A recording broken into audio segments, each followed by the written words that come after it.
Welcome to Chatsunami.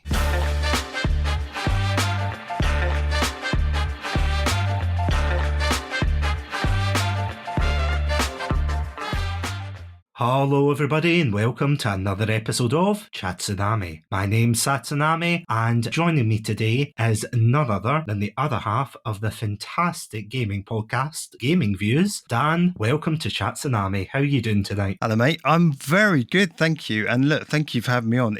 I'll tell you now, it's very warm here right now. I'm in a very warm office recording with you. Not directly with you, obviously that would be weird, but it's very warm where I am. But yeah, no, I'm really good. And look, I'm delighted to be joining you today because it feels a little bit like a rite of passage coming on and chatting with you. Oh no, absolutely, because as I was saying, you're of course the other half. I'm not going to say better half because the other Dan will kill me. It wouldn't be true either. Yeah. Oh no, come on. Dan, for legal reasons, etc. If you're listening.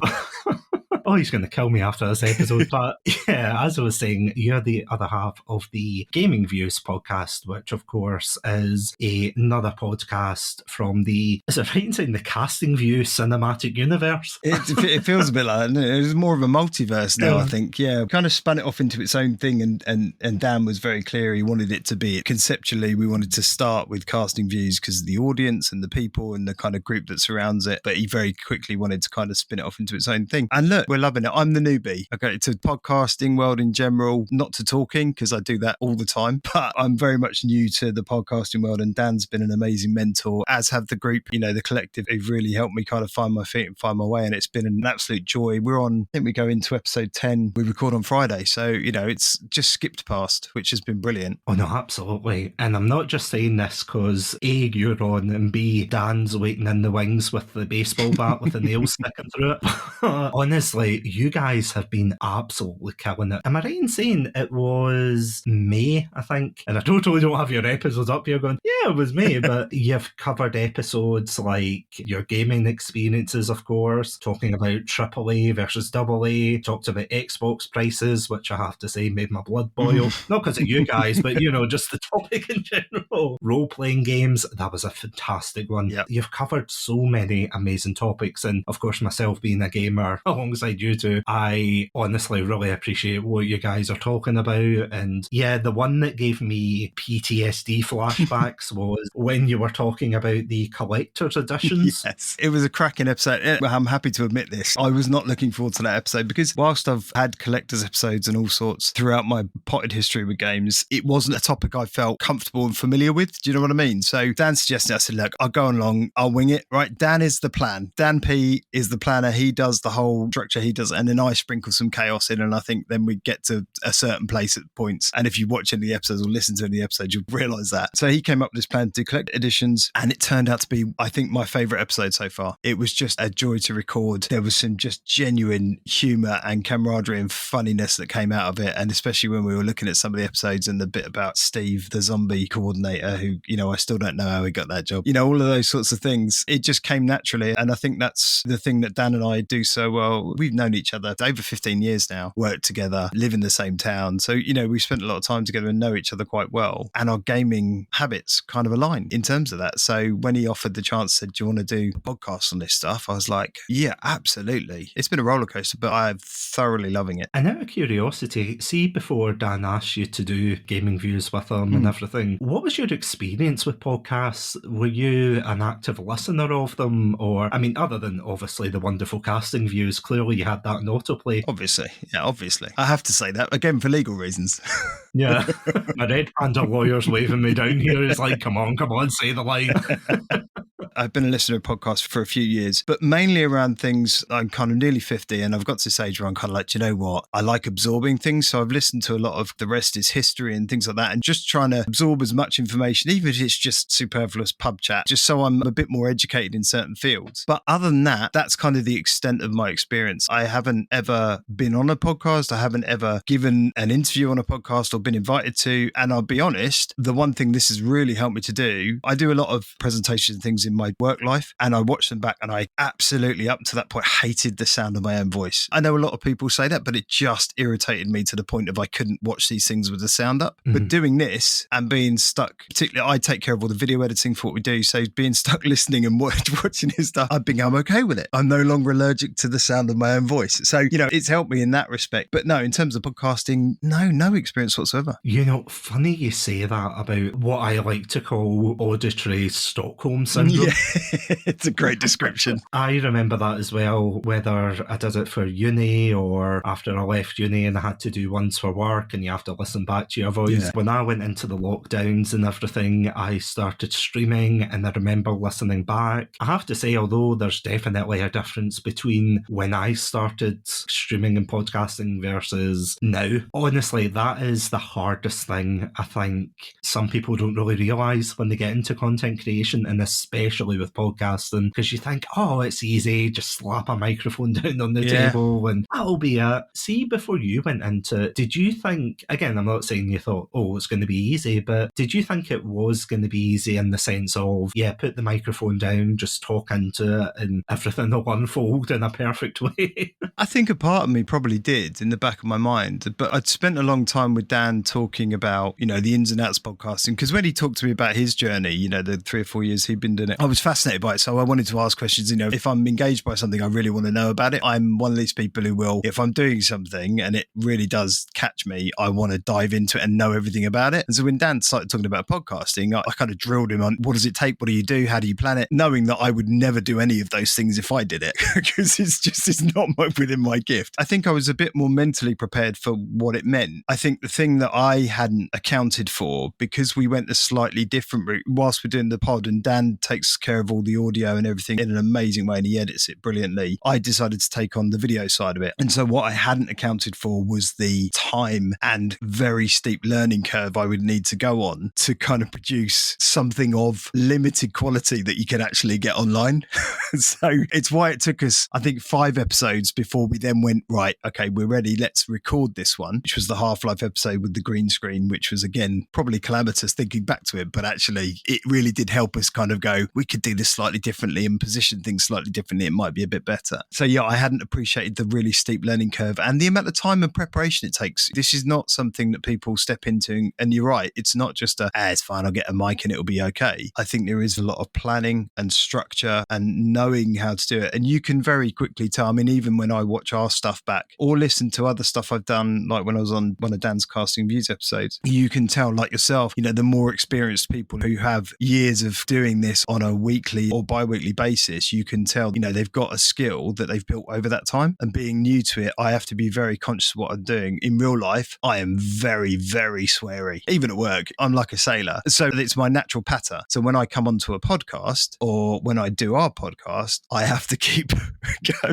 mentally telling myself, don't insert an F there. I think there are certain things, and like you say, it can be mentally taxing as well, because you're thinking and putting thought into all of the things that are coming out. You're trying to reach back into the recesses of memories in certain occasions, or even things you've recently discovered, just to bring it out to be able to talk about. It's definitely one of those things that I think, especially with a lot of professional podcasts, that they have the very fancy mics, they've got the great layout and everything. I swear I'm not bitter, but legal reasons joke, I swear. Don't sue me. Yeah, you've got these bigger ones, the flashier ones, and all they do is they sit on a couch and they go, oh, podcast.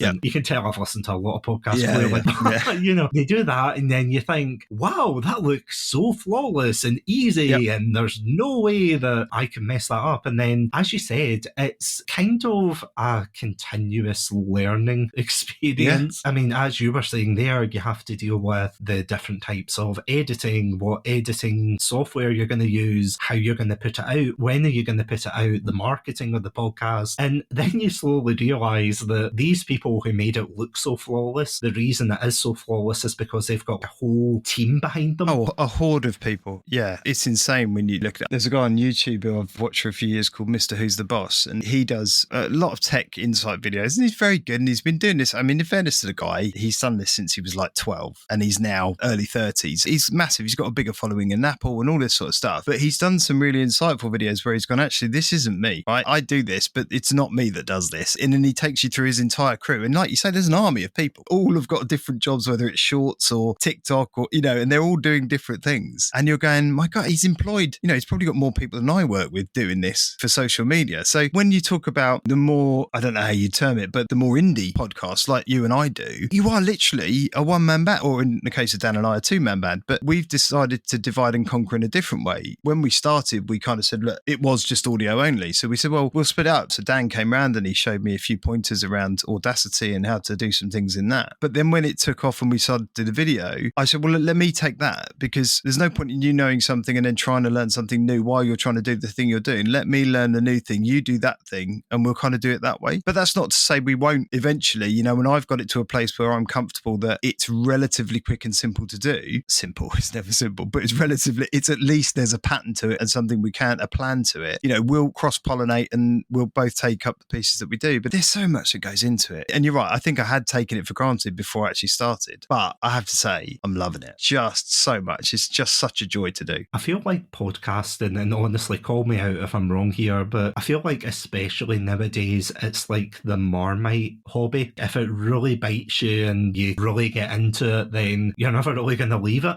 Yeah, yeah. There's some who get into it or try to, and then they absolutely hate it. They drop it after episode 2 or 3 and go, never touching the microphone again. Yeah, I think you're right. I'd say it's more like a tattoo, because once you've done it, it's kind of permanently out there unless you erase it, right? And so some people who love having them, myself included. Other people go, I've had one, I don't want it again, it's too painful. I don't know, because I guess doing this and talking with you guys a lot and the Game Club pod and the rest of the crews, it becomes a little bit of an echo chamber. And that's not a bad thing, because you've got all those sounding boards and people who can put you right or correct you, Joey, when you've done something wrong. But I think it's a wonderful thing because it creates a community. And I think that for me has been a real big insight, because when Dan talked about it, obviously he talked about you and he talked about the rest of the guys. What he didn't do, I think, was give me that sense of community that you guys had. You guys have all embraced me with open arms, and look, but even just doing this for a couple of weeks and being invited on to live stream on the Summer Games Fest with the Game Club pod was something I never thought would happen as an official partner. And that was just a lovely thing. And they didn't have to do that, right? I mean, they could have just invited Dan, because they didn't know me from Adam. I could have come in and wrecked the whole show, but they had enough faith in, I think, us as a pairing that they were prepared to take that risk. So, and that's what I mean by community. I think it's been wonderful what you guys are doing out there. That is one of the hidden things that I don't think a lot of people really expect to be building upon when they become a podcaster. And it's the same with streaming, judging from my own experiences. But when you go into, obviously you think, oh, I'm going to turn on the mic or the camera or whatever. Oh, I'm going to be rich and famous overnight. Yeah, it's a very reductive way to bring it down. But at the same time, there are a lot of people who just assume that, oh, they're going to get famous overnight. They're going to rake in the millions and everything. But the fact of the matter is, without putting in the work there and, as you said, building that community, because I think that is something that, again, a lot of people coming into podcasting don't really realise as well, is that if you don't find that community, then it's going to be very isolating, that you're not going to get very far. The only exception, of course, is if you're a mega celebrity before you go into podcasting, because that annoys me as well when someone says, oh, I just did my first episode and I've got 1 million views, and it's like, well, obviously because you're rich and famous. Like, no sugar, Sherlock. Toning it down. Yeah, they're hanging off their name, right? And look, right, fair play to them, they built a personalised brand or whatever it is, but it's not the effort they put in. You're right. It's particularly in the indie world, you could very easily go into this seeing it as a competitive thing. And you're right, that's a very blinkered, narrow, quite possibly silly view, because actually if you embrace the community and it is something that you find support and candor and help in, I think that's a much more important thing than going into it going, I'm just going to smash everyone out of the way. It's just going to wreck any chance you had of, like you say, building relationships with other podcasts. We could very easily be at odds with the Game Club pod, right? Because we talk about the same genre in similar ways. But Dan and I decided very consciously to come at it at the beginning from a, look, we're going to select a topic a week and we're going to come at it as these are two friends with a long history of gaming, and we've seen everything from right at the very inception, your Ataris and all the way through to your Intellivision, all that, all the way through to the latest. And we have never dropped that. We've never stopped that. So we very much wanted to come and tackle it in a slightly different way, right? There's still humour, there's still that camaraderie that we have, but it's also just two grumpy old men talking about games. No, I totally get what you mean there. And touching on what you were saying there about competitiveness is one word for it, but I totally agree with you in that sense of if you're succeeding in a hobby and you've got other people around you in your community or at the very least your sphere of content creation, you don't want to pull up the ladder behind you and say, oh no, let's just keep you down there, I'm going to go up myself. Because after the 4-ish years, I mean, in November we'll be going into our 5th year of Chatsunami, which is absolutely insane. That's amazing. Where does the time go? Yeah, it's amazing.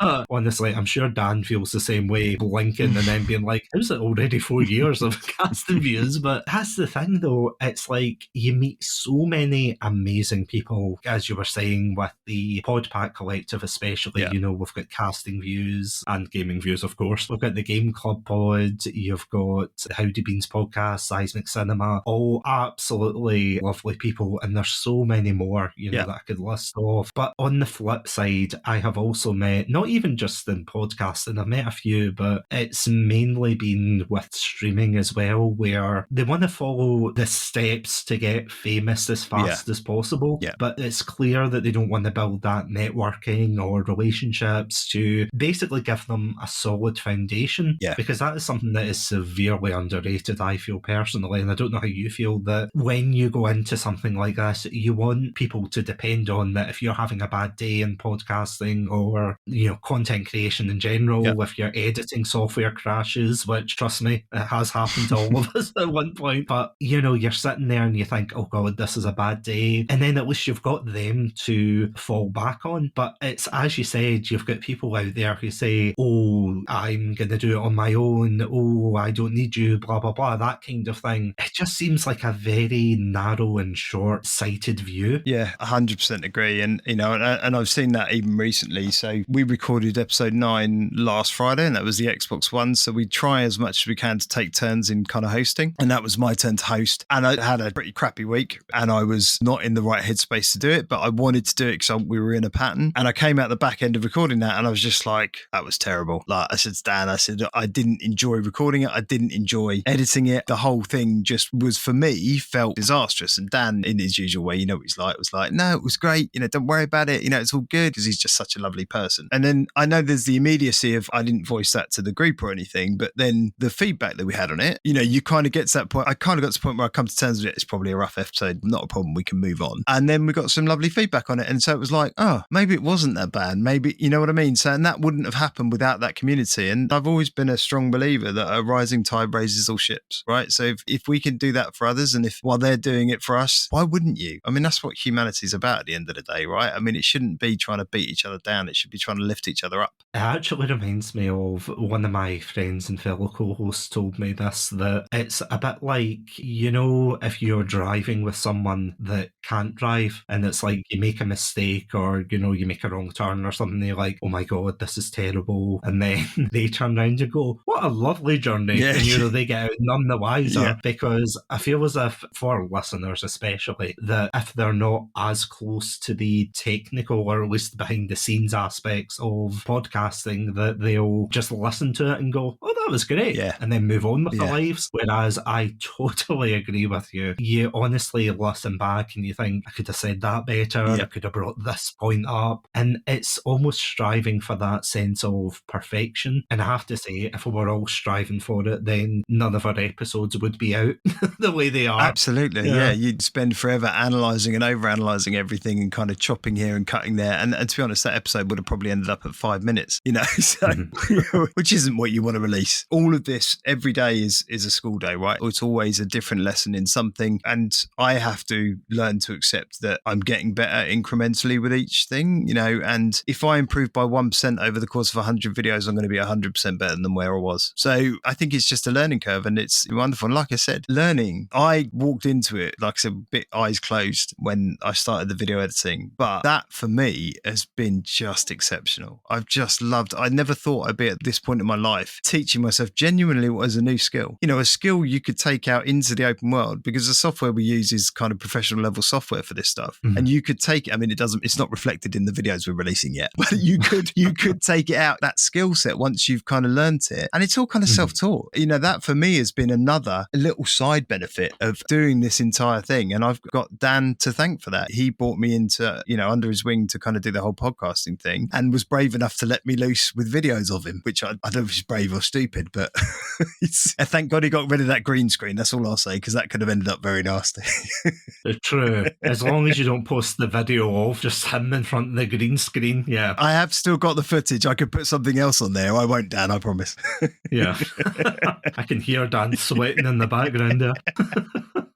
It's actually quite funny because speaking of teaching yourself new skills with it, I remember, again, I was talking to one of my friends about this, and I think initially he said jokingly, oh, why don't you put the podcast on your CV? And initially I was like, very funny joke. And then he was like, no, I'm serious, because you've got the digital marketing in there, you've got the editing. Mm-hmm. Granted, the editing's not top class, but it's editing. Yeah. That's all I'll say. It's editing. Yep. Bigging myself up for Hey, it's a skill. But yeah, you're right. It's a skill that you can put on and everything. And again, it's not something you really expect to get out of podcasting, because I know there's a lot of podcasters out there, and again, I'm not naming any names, but they come on, they speak their piece, and then they go back to, I was about to say go back to the shadows. I've got Lord of the Rings in my mind. Back to the shadows. Go back to Mordor, yeah. Exactly. Yeah, they go back and the other person edits it and produces it and whatnot. You're learning so much as you go along this journey. I mean, as you said, for better or for worse, because there's some episodes that you listen back to and you go, Jesus, what was I thinking about that? And then other ones that you go, you know what, that was actually better than I thought it would go. It's definitely a hobby of peaks and valleys, isn't it? Yeah, absolutely. And I'm at the very start of this journey, so for me there's been many more peaks than there have valleys. And look, long may that continue, but I know it won't. But I think the more you can enjoy it and not focus on numbers and retention and audience and things like that, the happier you'll be. Because Dan and I never wanted this to be a numbers game. We never wanted it to be focused on how many views we got or how many subscribers or how many, that wasn't the thing for us. This was, and certainly for me, I mean, Dan's been doing it a lot longer, so I'll let him speak for himself. But for me, it was more of a cathartic exercise. I can, as you probably aware, talk a lot at length. And in my job, I try to temper that. I do a lot of coaching and mentoring with people who are coming through technology. So I try to kind of hold back as much as I can and follow that 90-10 rule, particularly when I'm doing one-to-ones and things, which is you're talking 10% of the time, they're talking 90% of the time because it's their airtime. So when I get an opportunity to come online with Dan and talk about a subject I'm passionate about and love, he sometimes struggles to shut me up. I mean, he does a good job of it, but it's because I love doing it. And I will talk a million miles an hour about something I'm passionate and love. And again, it is a little bit cathartic for me because then I can kind of get it out and, that kind of just, it goes and goes and goes. So I'm loving every minute of it at the moment. I totally agree with you. I think that is one of the hardest bits as well, when you get a topic that you're really passionate about and you want to talk about for ages, because as of this episode, we are preparing next month for BioShock month. Oh, can't wait. So far, Dan and I did the first episode, which raw footage wise, it was about 2 hours 50, I want to say, which is a long episode to edit. And I thought, how could it get any worse? Enter Luke from the Howdy Beans podcast, where we have done an episode on BioShock Infinite at an astounding 3 hours and 10 minutes. And obviously, both of those episodes aren't going to be those lengths. They're going to be cut down significantly. Yeah. But at the same time, it's one of these things that, and especially for me, I remember at the very beginning when I had really long episodes, I was like, right, that's it, putting an hour cap on it. I'm not going to have any longer than X amount of hours or Y amount of hours. And then when it came to certain episodes that were a little bit more serious, I thought, you know what, I have to basically give my guests the time to talk about these kind of things. A couple of weeks ago, I had the absolutely fantastic Marianne from the Cold Case Kansas podcast on, and we were talking about the very serious issue of harassment against female content creators and things. And when it comes to more serious topics like that, obviously you want to give it more time for the discussion to basically ruminate. Yeah, and of course. Give it time. The same with when my friend Andrew and I did the episode on, I think it was Perfect Blue. And again, we did that episode twice because the first time the audio messed up, but that is a story of another day. Yeah, we basically talked about topics that are quite serious. And what I'm trying to say is it's all right for people to talk about them at length if they need to, but all I'll say is for for episodes where it's more of a light-hearted topic and you're really passionate and you're kicking yourself after because you're like, that was a great 5-hour episode. And then you're like, damn, that is a terrible 5-hour editing session. You're like, oh no. That's it. I do think that Bioshock Infinite one, though, will deserve a Zack Snyder style black and white director's cut edit. I think you're going to need to bring that out at some point on the pod. I don't actually know how you edit audio in a 4:3 aspect ratio. There must be a way. I'll tweet at Zack Snyder after this. I'll be like, I know you're filming Rebel Moon 3, but can you come back a second? I need your vision on this episode. I love Bioshock. We've talked about it very briefly on Gaming Views, but I got the Switch 2 recently, and one of the first things I did was buy the triple pack. I don't know what they call it, but Bioshock 1, 2 and Infinite. Yeah. And I plowed through Bioshock 1 in about 3 or 4 nights. I just got addicted to kind of just going back in and playing the whole Andrew Ryan thing. And now I'm about halfway through Bioshock 2, although frustratingly played for about an hour and a half last night, switched it on the Switch 2, switched it on, had it on the big screen, played it for about an hour and a half. And then I was in a battle I got all the way through to the end of the level in a battle with a big sister, and the game just booted me out and crashed. And I started and I thought, it's fine, it auto-saves, right? It's fine. No, it put me right back to where I'd started the game. So it's an hour and a half loss. Not my worst ever, not my worst. Assassin's Creed Valhalla did that to me and I lost over 14 hours of gameplay. So, you take the rough with the smooth. Oh, that is brutal. I hate when obviously, I don't think there's anybody listening right now going, I love when that happens. It's like, no, you don't. No, get out of here. No, you don't. But, the amount of times where you're like, it's fine. Because I remember when I was younger and I'd be playing Pokemon or something on, the old Game Boys or the Game Boy Color. And the thing is, and I think a lot of the younger, and I mean younger listeners listening won't realise is that there was no flashing message of, your battery's about to run out, your battery's low. It was just the wee LED at the side that got dimmer and dimmer. It was quite brutal actually, because it's like your console's slowly dying. Auto-saves weren't a thing, right? I mean, it wasn't, people weren't considering, we'll put a thing in there just in case they lose connection or, no, none of that. No live service, so it wasn't, I could just jump back on when I get a connection. See, I have to say, I am definitely not an expert in Souls type games. Oh, me either. Those types of games where people say, this is an amazing experience, it's a great challenge, and it's like, okay, but how do you save? You can't save, you have to spend like hours in this place, and if you die, you go back to the beginning. I'm going to be honest, I play games relatively, if I'm not playing it for content, I play it to relax. Yeah. So I'm like, I don't want to sink hundreds of hours into something and then be put back to the very beginning and, it's a challenge. It's like, no, that's insanity. I think you're going to love episode 11. We've got Joey coming on from GCP and he's going to try and convince Dan and I why we should love Souls games. And it's going to be hilarious because I am the anti-Souls game guy. And I'm in the same camp as you. I play games for fun and those things feel like a chore or a job. It's not my bag. We're going to have a lot of fun with that episode, I think. Do you know, funny enough, I've got a friend who actually wrote a dissertation on Dark Souls. And don't get me wrong, it's a fantastic dissertation, but I can appreciate it from a technical perspective. As like when you see an artistic film and it's like, wow, that was visually amazing, it was stunning, there was a lot of very complex themes. Did you understand it? Nope, not at all. No idea. Yeah, most David Lynch films, right? Yeah, basically. More like a David Lynch film. You're like, what in the David Lynchian hell is going on here? Yeah, I challenge anyone to explain Eraserhead to me with any kind of concept. Like, I'm sorry, what? I mean, the closest I got was Twin Peaks. I'm like, yep, season 1, season 2, love it. Season 3, not a clue what's going on here. That was just full Lynch. You're like, again, it's something that I watched twice. I watched it when it came out. I didn't really like it. Then I watched it through again a year later with my friend. And, it's like, I appreciate the art of it. I appreciate the style. Is it something I'd be recommended to people to casually sit down and watch? Hell no. Yeah, not a clue what's going on.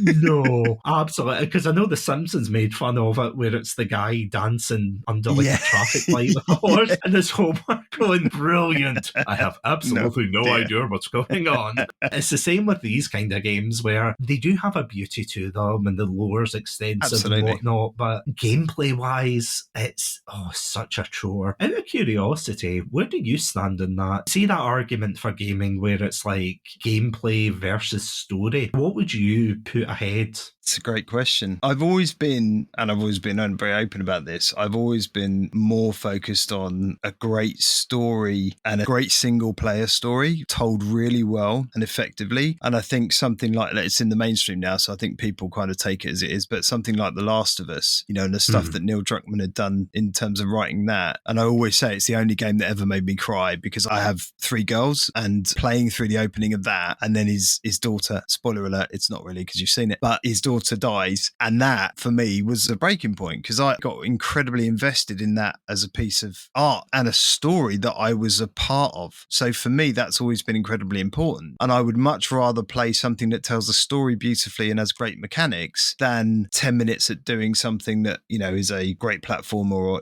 if I was given the choice. It's not to say I wouldn't play both, because I normally do, but if I had the choice and you said to me, do you want to spend 4 hours in this world doing this and it's beautifully written and tells a great story and has some really good mechanics, or do you want to do this for half an hour and it gives you a buzz of excitement and stuff, I'd go with the 4 hours every time. So I guess if that's an answer, I think that's where my heart's always been, and probably my catalogue of games probably speaks to that as well. And it's interesting, one of the things, and I've talked about it with Dan in earlier episodes of Gaming Views, one of the things I spent a lot of time in was an early access game called No Rest for the Wicked, and the guys at Moon Studios who did, I can't remember the name of the game now, it's just gone completely out of my head, but the game they did was essentially a puzzle platformer, like Metroidvania type game. They created this new game, No Rest for the Wicked. It's essentially an action RPG, but incredibly punishing one, almost Souls-like in its approach. And I got into it because of the guy. I had faith in those guys because of their previous works. I thought, well, this looks really interesting, I'd love to give it a go. So I downloaded and paid for it in early access, started playing it, actually got on quite well with it, even though it was very punishing. I died a lot, but it didn't frustrate me because of how well it was, well, one, how beautiful it was and how well it was written and structured. But even they have recently just announced, in fact, I was watching the trailer today, based on feedback from the gaming community, they're now putting in world tiers with different difficulty levels, because they appreciate that there are people out there who don't want a punishing, quite destructive to your soul game, but still want to enjoy kind of the story elements and everything else. So, I think that for me would be a preferable approach to some of these people or good developers who kind of go, well, it's just the challenge, you get good or don't bother. I would love to be able to play Elden Ring in an easier mode, right? And that's sacrilege to a lot of people who play that game. And I totally get it. I totally understand why they'd say that. As we always say on Gaming Views, you do you, right? But my opinion is I'd love to be able to, because I'd love to enjoy and appreciate the beauty of the worlds of that game. I bought it, just like a lot of people did, because it looked great, and I'm always an early adopter, which is part of my problem. It's like an addiction. So I buy this stuff and I go, oh, I'll give it a go. And then you play a couple of hours of it and you go, this is too hard, I'd just give up, which is inevitably what I did. So you not only wasted 60 quid, you're kind of going really disappointed, buyer's remorse, because actually I really wanted to enjoy it because I think it looks gorgeous. Yeah, it's kind of a rock and a hard place for these developers, because on the one hand, they've now put themselves in that situation where they've got the reputation. It reminds me, even before Souls-like games became a thing, and obviously you had Metroidvania games, and then you also had Skyrim, but with X or Y, which I always found funny. Yep. It's like, oh, it's Skyrim, but with guns. Yeah. And it's like, why would I want to play that? I want to play Skyrim. No, I don't want to play it with guns, I'll just mod it in. But yeah, it's like, because they've got such an infamous reputation, I feel as if there's that part of them that they want to continue that, Yeah. and they don't want to make it accessible because it's going to alienate the core base that they already have. Because I remember reading about that, I think it was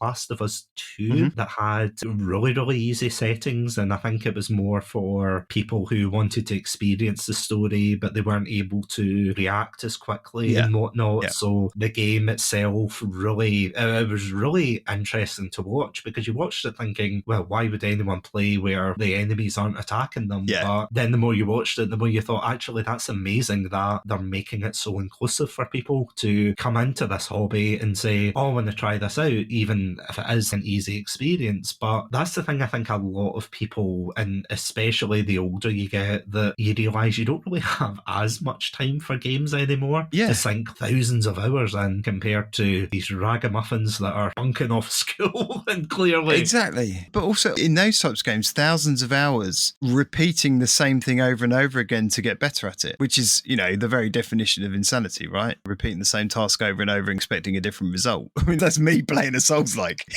I'm going to beat him. I know I'm dead again. I'm back at a bonfire or whatever it is. So yeah, I get that view. I would rather spend thousands of hours playing many more different things. And prime example recently talked about Bioshock and playing Bioshock. I've played the game through in the past on probably had easy, hard and normal, in the normal mode as you would have done this time around, because I wanted to enjoy the story again and wanted to really pay attention to the world and what had happened. I stuck it on easy mode because I knew it would just give me, I could still play through it, but I could understand that it didn't have to be too challenging to allow me to do that. But that was a conscious decision I made when I went into it. And with the second one, and I'll do the same with Infinite, because I want to listen and understand the world and the story and pay attention to that, knowing that I've already been through it 2-3 times before when I've played them. I mean, I think it's probably the reason that I play a lot of indie games now, as opposed to when I was younger, and especially I used to be a Call of Duty / Halo child. Yeah. Well, sorry, I say child. My parents were quite, again, not strict, but they were responsible. Yeah. It was like if a game was a 15 and I was under that age, they would be like, nope, Satsu, you're not getting this game, and no amount of pouting would change your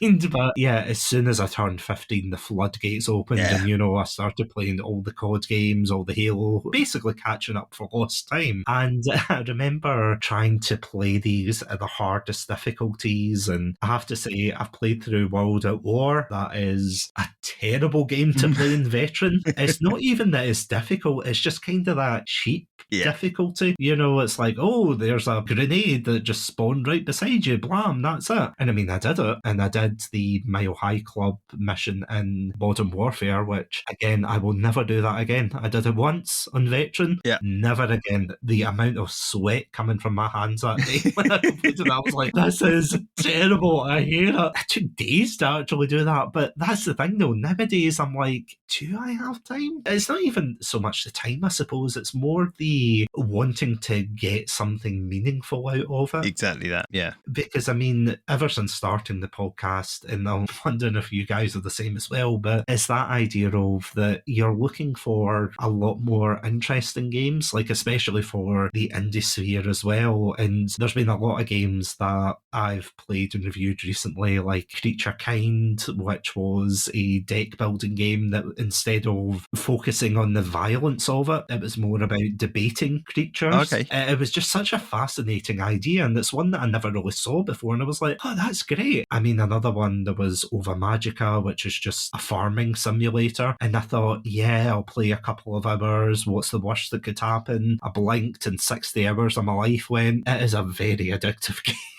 But you get other story-focused ones, like, as you said, The Last of Us, What Remains of Edith Finch, Firewatch, Papers, Please. Jesus, that threw me through a loop. But I mean, do you find that as well, that you're looking for, I mean, obviously that perfect topic, but also that perfect game that you think, oh, I can't wait to bring this to Gaming Views to talk about it? Yeah, absolutely. I think a lot of our stuff up until this point has been focused more on kind of the retro side, or certainly the earlier piece, with a couple of exceptions. I find myself a lot more open-minded to the types of games, before it would be, your Assassin's Creeds, your Far Cry's, your things like that. They're kind of the big AAA games that you but I think they all became so homogenized and so to a point where go to point A, climb point B, see point C, and then go to point A, and they all became very samey. And that's not just the Ubisoft camp, to be fair. I think they all were like that. I think COD's become a regurgitative thing every year that you just kind of go, oh yeah, it's going to be another COD, and yes, it'll have bombastic single player for about 2 minutes, and then it'll be online, get prestige, blah blah blah. So I do find myself, and whether it's an age thing or not, I don't know, but I do find myself on the lookout for games,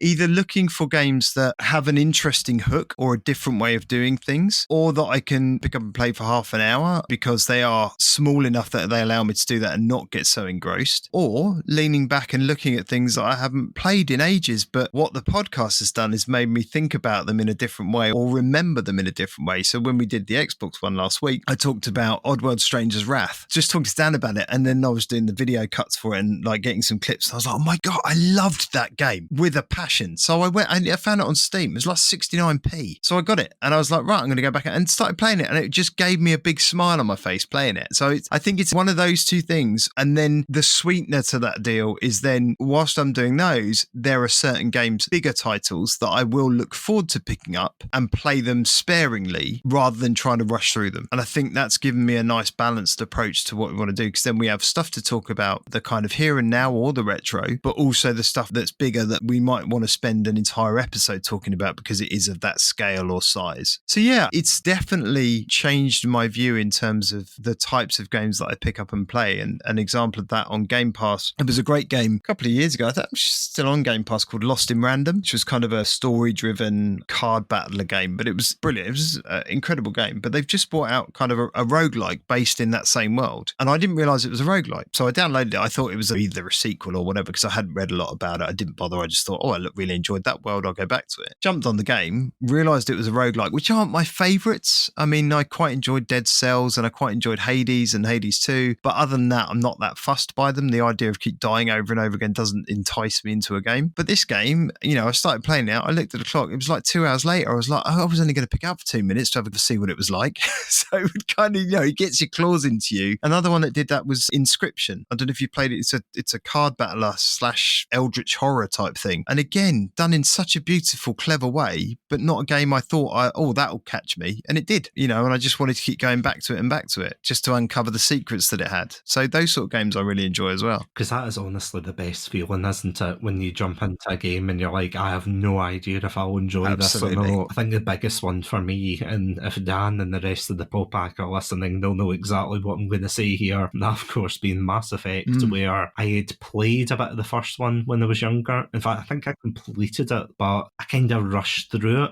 I played a bit of it, I left it for a while, came back to it, thought, I'll complete it because it's one of the great games. Yeah. Completed it, felt absolutely nothing. I was like, yeah, okay, that's a game. And then as soon as, I met Dan and I met Marie and Luke in the PodPack Collective, and they were like, you have to play it. And I'm like, fine, I'll play it. And then I enjoyed the first one so much. I played the second, it was great. And I'm like, okay, see, if I play all of these, do you want to do a Mass Effect month? And they were like, absolutely. And honestly, it's one of my favourite months that we've done for Chatsunami, because again, it's that idea that people don't really, and maybe this is just like me being nostalgic, but I don't think people realise how important some games are for bringing people together. Absolutely. Because I think nowadays, and there was something I was reading up on about game preservation and everything, and it feels as if nowadays a lot of companies are more interested in selling you a license. Oh, yeah. As opposed to an actual game. They say, you can play this, but you can only play it for a certain time. Because I remember I used to love Overwatch. And again, it wasn't even so much for myself, but I had a friend who I played it with into the early hours in the morning. We would chat about things. We absolutely loved it. And then one day they just decided, we're going to can it. We're going to move on to Overwatch 2, which was essentially just the same game, but with a battle pass and everything. Yeah. And I never made the jump. I just kind of fell into the void with the first game, because again, it's one of these things that people don't think that this digital world is going to be so impactful. And as you were saying before, with The Last of Us evoking such an emotion from you, because I mean, honestly, the amount of games I've played and it just catches me off guard. I think I've lost count of the amount of games I've cried at because the story is so good. Yeah. Like the ending of the Spider-Man game, did not expect that to get me. Gears of War 3 and 2. Do you know the particular scenes? With Dom. Yeah. Both of them. It's always Dom.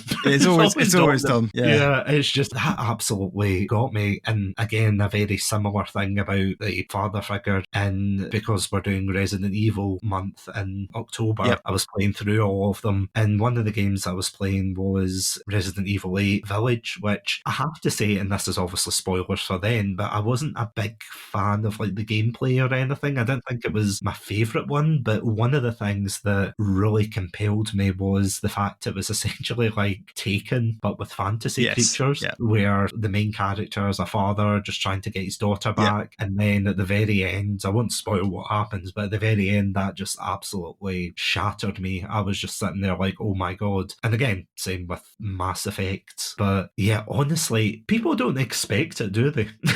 I think it's people, they generally don't consider it this way. And there's not everyone. Obviously, some people like us do. But, that whole piece around connecting to the actual artistry of it, because that's the emotional response, right? It's to the art of what you're being presented with, whether it's the dialogue or the visuals or combination of all of them and the music. It's like watching a movie in some of these instances, in the games that you referenced that you talk about, but being emotional or have an emotional reaction to, it's the same as an emotional reaction to the content of a movie or something like that. And no one would say, why are you crying at a movie? Because they're designed to evoke that kind of response. So when it happens in a game, which actually you could argue you're more invested in because you're a part of that, you're playing out those scenes. Feels weird to me for someone to go, I don't know why you got emotional at it. If someone was saying, no one would say that to me, but if they did, it would be, well, of course I'm going to, because if I was watching a movie of this, I'd have an emotional response. So why wouldn't I if I'm playing the character of the part? Yeah, I think people dismiss games as not as an art form when they very clearly are, which is, is disappointing. I genuinely think that saying that games aren't an art form, especially nowadays, I could maybe see if gaming was still stuck in, the Atari days or Road to Oregon, you've got Dysentery, technically that's art in itself.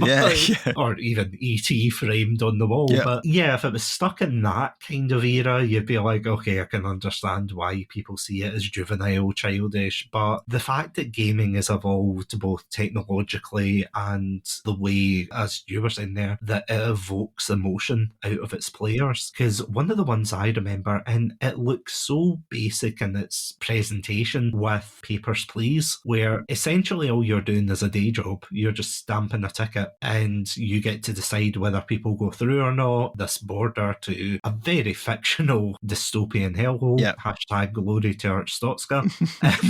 But when you're playing that initially, you're like, right, okay, I'm doing this, I'm doing that. But I got completely numb to it eventually. I was just like, right, that guy's getting through. I don't care if you've got 3 kids, you're not coming into the country. Yep. And then as soon as you catch yourself in that mindset, you're like, Jesus, what have I become? And that's exactly the kind of thing that these games do. They pull you in, they make you part of the story. I mean, in a more literal sense, it's the same with What Remains of Edith Finch, for example, where you're literally embodying the last moments of a lot of characters. Yep. We did an episode on it a couple of seasons ago, and we absolutely love that game just for its presentation, the way that it shows off this story, and as you said, making video games into an art form, which, I mean, you could argue the newer games maybe don't live up to the hype, but that's the beauty of the diversity, isn't it? Of absolutely. The gaming landscape, Yeah, and you could almost argue that particularly when you look at something like Papers, Please, and like you say, you get to the point where actually it's made you numb to that experience or that process that you're going through. That's almost a form of mind control, because that's what those guys who develop that game want. They want you to put yourself, to empathize and be in the position of either the people you're trying to let through or the person who's stamping to let them through. You're going to empathize on one or the other. If it's the latter, you're going to become numb to it, because that is going to be how someone performing that role may well come. So it's like a form of mind control, which is weird, right? And that's the thing. I remember growing up in the early days of the internet and seeing a lot of people freak out at video games. You know, the old rage videos where it's like, oh, I'm smashing my Xbox and I'm smashing my controller. See, in all seriousness, I look at those videos and I rage out at games, and then I daintily put my controller down because I'm like, there is no way in hell I'm paying £100 for another controller or whatever it is. They're like, there is no way in hell. Put it down, get a cup of tea, a blanket. I know it's mainly kids, right enough, but you look at that and think, oh, how silly of them. How can they be so invested? And granted, it's a bit of an overreaction, but it does show how powerful these games can become. The people look at it and go, why are you being so emotional over it? And then they play it and they go, oh my God. Because touching on something that you mentioned earlier about how basically games seem to be getting a lot more accessible now, which I absolutely love, because for every Soulsborne game, you've got 100 others that you can get into a lot easier. One of the ones that, and again, it came up when you were saying that there was a game that they added an easier mode to it so that you weren't having as much difficulty to experience the story. And the one for me recently, which I swear to God, I'm working on the script as we speak, but it was for the game Soma. Have you played that one? I haven't. I've heard of Soma. I haven't played it. So it's one of those games that it's made by the same people who made Amnesia. You can definitely tell because some of the puzzles you're like, right, go over here, go over there. And I feel as if one of the weakest parts of it was all the gribbly monsters that they put in, because they're like, oh, it's a monster. And it's like, I'm already experiencing this existential hellscape under the sea. There's no one for miles. There's robots that are begging for death and everything. And I'm like, you don't need monsters going, ooh.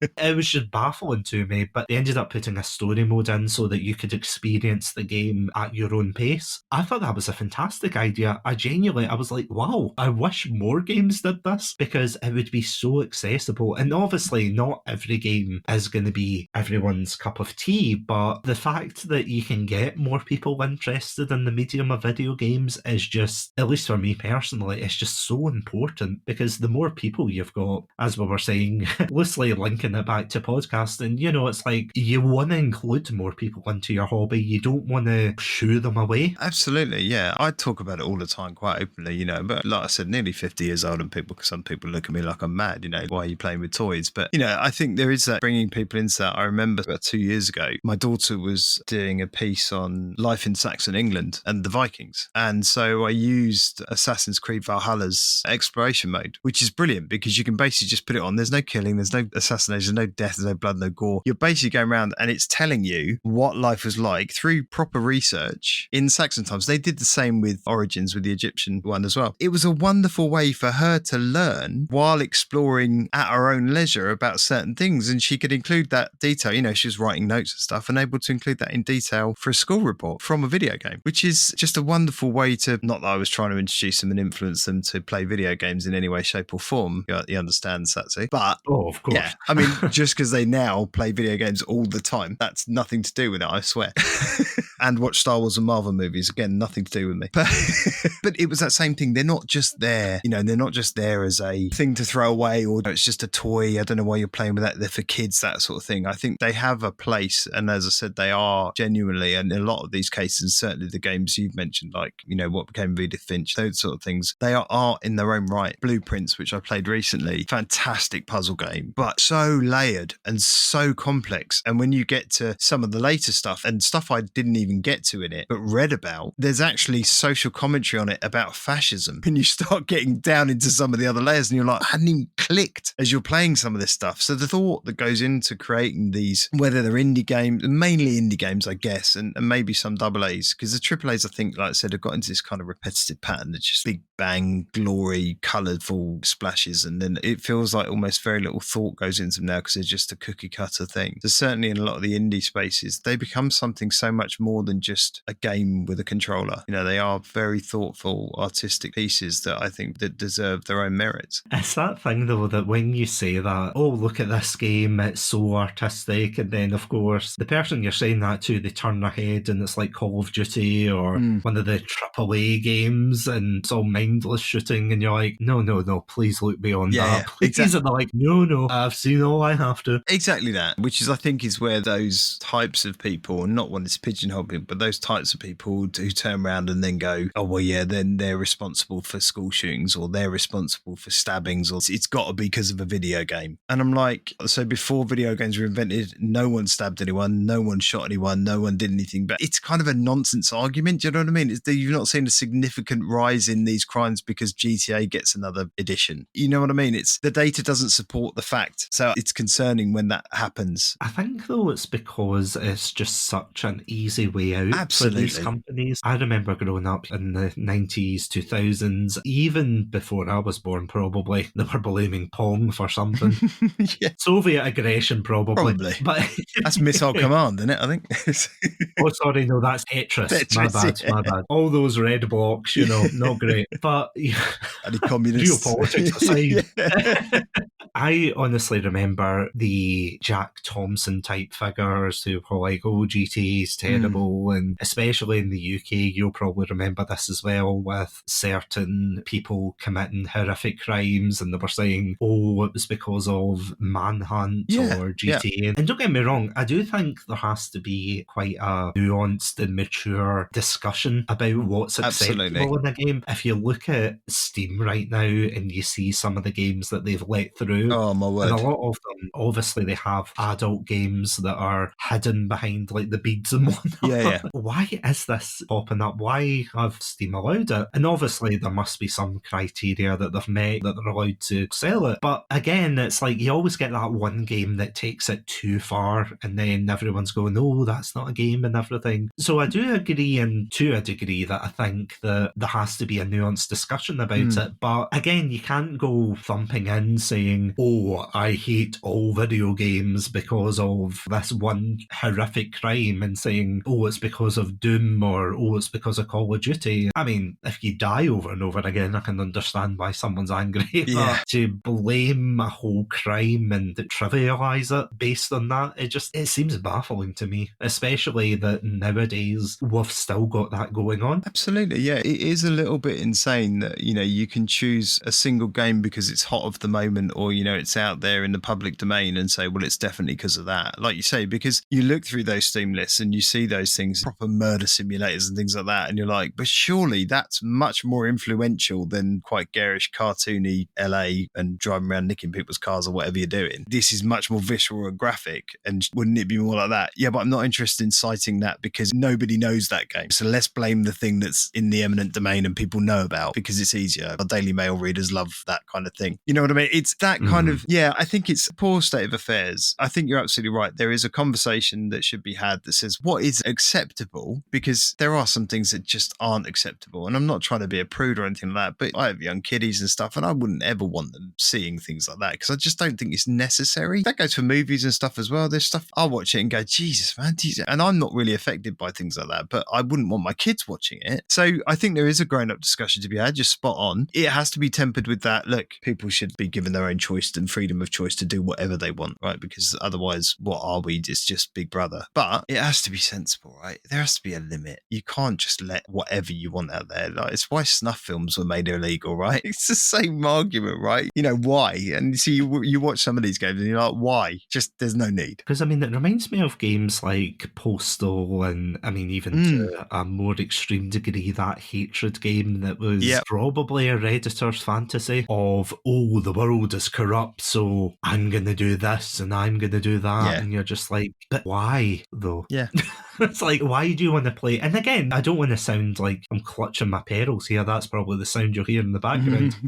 But why do we need a game like that? I can understand a game like Doom that is supposed to be very cathartic and, over-the-top violence. Obviously it's not appropriate for everybody, but I can understand as an adult playing it, you might want to let off some steam or whatever, whether it's that, whether it's Warhammer 40k Space Marine, for example. That's over the top and silly, but at the same time, you can see why they do it. Whereas if there's a game that just, whether it's sex or gore or anything like that, you have to kind of take a step back and be like, well, why? Are you making it because you want to tell a story, or do you have an agenda here? There's no reason why certain games should be out there. And again, I've just passed the threshold of the 30s here. Creeping up to my mid-30s, and I'm like, am I sounding that old? Am I yelling at kids to get off my lawn? It's not even an age thing, right? I think it's just being a sensible grown-up human being. Right, you want to make a game about a certain subject matter, I get it, right? And whether that's killing aliens or whatever, even you want to make it about killing humans, right? Fine, that's what you want to do, right? But you don't need to make it torture porn, right? You don't need to make it visceral and lifelike, like these body cam footage games and stuff. You're still going to get your kick of how you want. Why don't you replace the humans with an alien? Do you know what I mean? As an outlet, there's ways to approach this and do this that don't necessarily need to be harmful or damaging to anyone's psyche. And now I am sounding old, but I think there are ways around it, and it's just ill-considered for platforms to then go, oh, do you know what, it's fine because it meets a certain set of very light criteria we've set, and therefore we're happy to sell it, because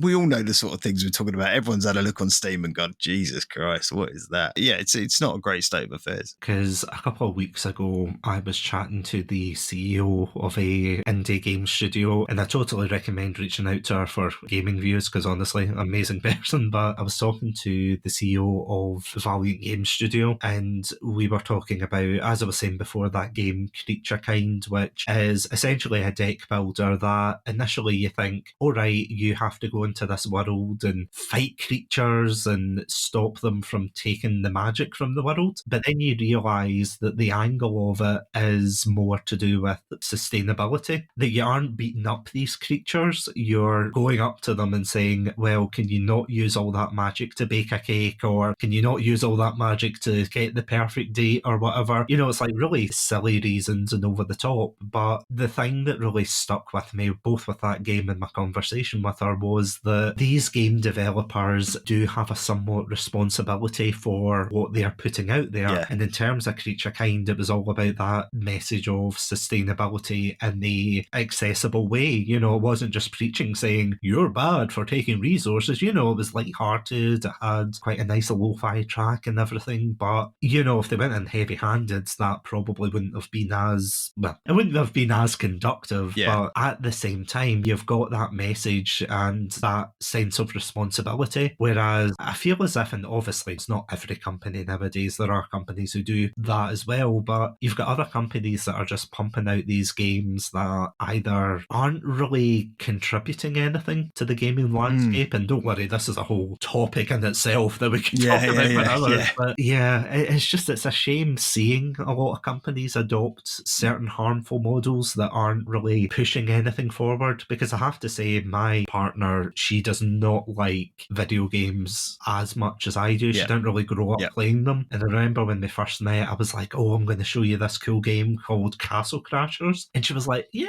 okay. And, you know, it's a cartoony beat-em-up game. And eventually she played it and she absolutely loved it. So much so that one day she was off work and she decided just to play through the whole game. And just completed it in a day. I was like, my God, this is her Soulsborne. She's really good at it. The other one, of course, is Overcooked, which if you ever want to test your marriage and or relationship, seriously, play Overcooked. The amount of stress you get playing that game, you see it burning and you're like, no, cut the onions. I watch my kids play that. They play that and they play the Goose Game as well together. I play it. And also Astrobot, which I got them recently, which they absolutely love playing. It's a brilliant game. It's also absolutely mental and I really enjoy it. But no, my wife's very similar. The extent of her playing was probably Mario Party and Mario Kart World. You know, she loves a bit of that and we all play together as a family, but she's generally not interested. When I've got something on, she'll either be sitting on the sofa working like a grown-up or kind of going, do you know what, I'm going to go and read in bed while I sit down and kill zombies or whatever I'm doing at that moment in time. So occasionally I'll put something on. I put on South of Midnight, must have been a couple of months ago now when I was playing through that. And she was like, it looks really pretty because it's built in that stop motion type animation way. And she really enjoyed the cutscenes to that. But it's not, I'd never come in and catch her finishing a game or anything like that, or completing a game or even playing a game, to be honest. It's not really her bag. But that's fair. You know, we've all got our own things. I was saying to Dan earlier, I just picked up, they've done a special edition Xbox Meta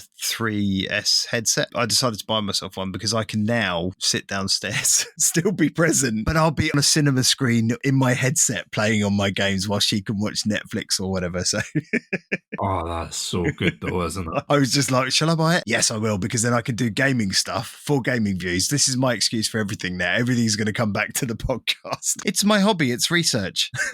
Yeah, exactly. It's a business expense. Exactly. Yeah. Funny enough, we bought I think it was the Quest 2. This was ages and ages ago. We picked it up one night thinking, you know what, let's give it a go. We never really tried VR. And the first time you'll know this yourself, but the first time you put it on, you're like, my God, I'm in the future. Yeah, it is. From one older things. It is absolutely incredible. And you know, we're playing things like Beat Saber. Yep. There was honestly just tons of them. The Star Wars ones, I nearly punched a hole in my ceiling. Yes. Trying to hit something as it flew over. So the less said about that one, the better.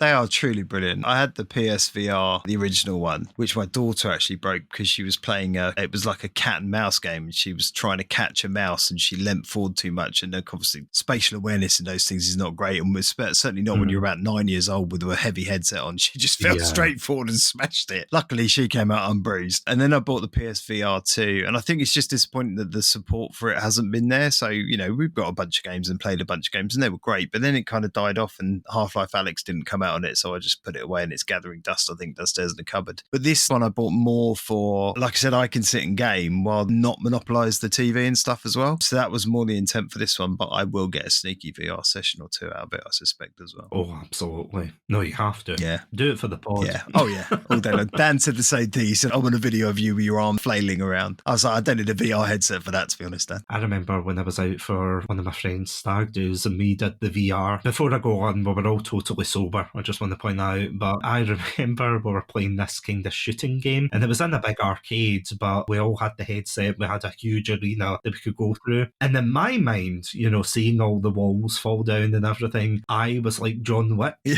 Peering round, bang, bang, trying to go round. Yeah, I must have looked like a right bonker.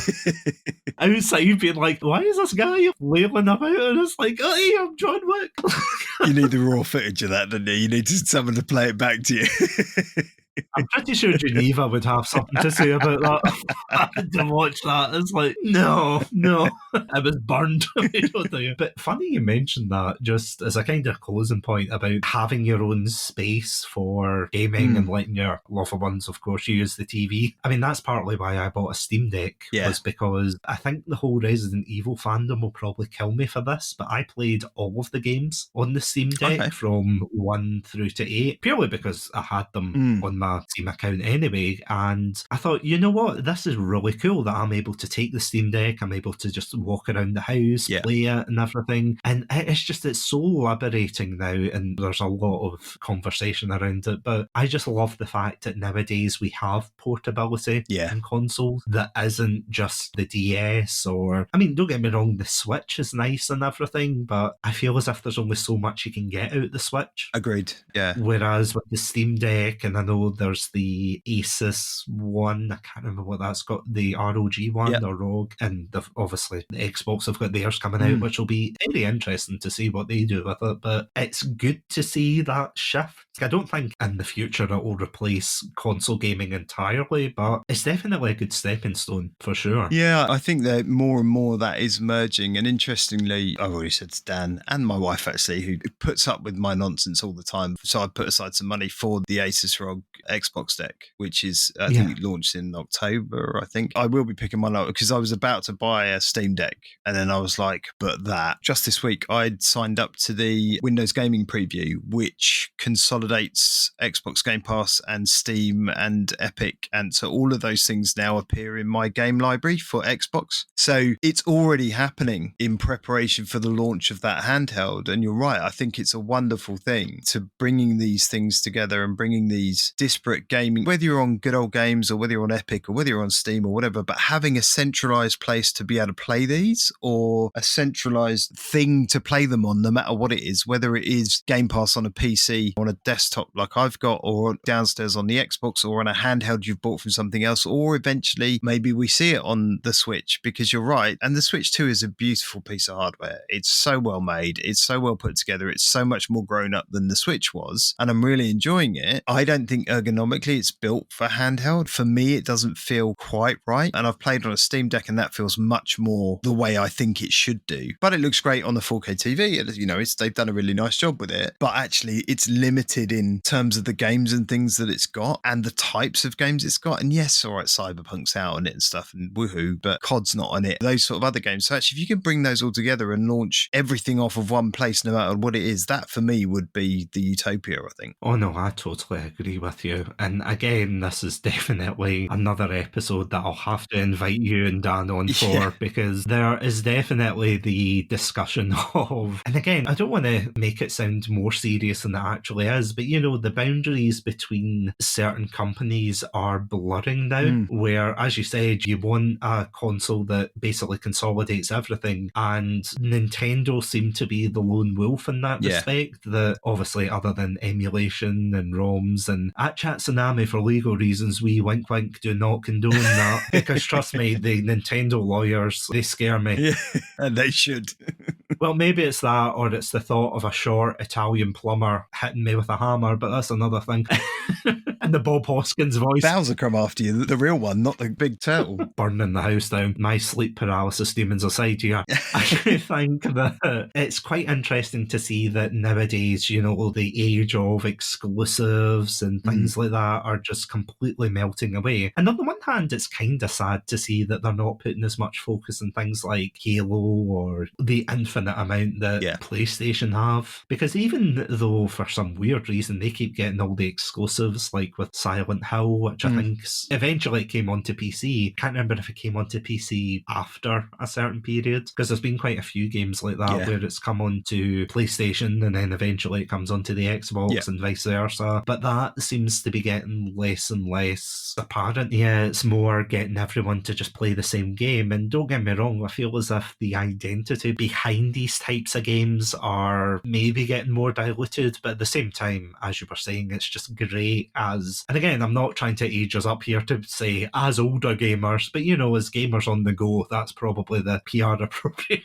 term. Yeah, I think you're right. I mean, there is no way in hell that if we were sitting there having this conversation even 5 years ago and you said to me, Gears of War is going to be on the PlayStation later this year, I'd have looked at you like you'd just fallen off the moon. Do you know what I mean? Because it just wouldn't have been a thing. And yet here we are. Absolutely. Right? We are literally a couple of months away from Gears of War on the PlayStation. This is mad. All I'll say is, to wrap up, I cannot wait for a generation of PlayStation players to get traumatized by Dom. It's fair. That's all I'm saying. That's fair. They'll play the first one and go, haha, funny space game, and then... Just you wait. They never thought this episode would end like this, huh, Dan? Exactly. And on that very depressing note, I apologise. Dan, thank you so much. No, thank you. Thank you. It's been a pleasure. And before we wrap up, where can these amazing Pandalorians find your content? So we are on any available podcast channel, any and all, if Dan's done his job properly, which I'm sure he has. So Gaming Views podcast. And then we're on YouTube. Our channel is Gaming Views Pod. So if you want to see our ugly mugs, I always say to Dan, we've got a face for podcasting. So if you want to come and check us out and see us grinning and mooning on, not mooning, that's the wrong phrase, grinning at least on video, come and have a look. And if not, any podcast channel you can find us on, where all good pods live. And I honestly cannot emphasise enough, and I'm not just saying this because you're here, and as I said, Dan's still waiting in the wings with that bat with the nail through it. He's got really strong legs. But anyway, standing there for a while.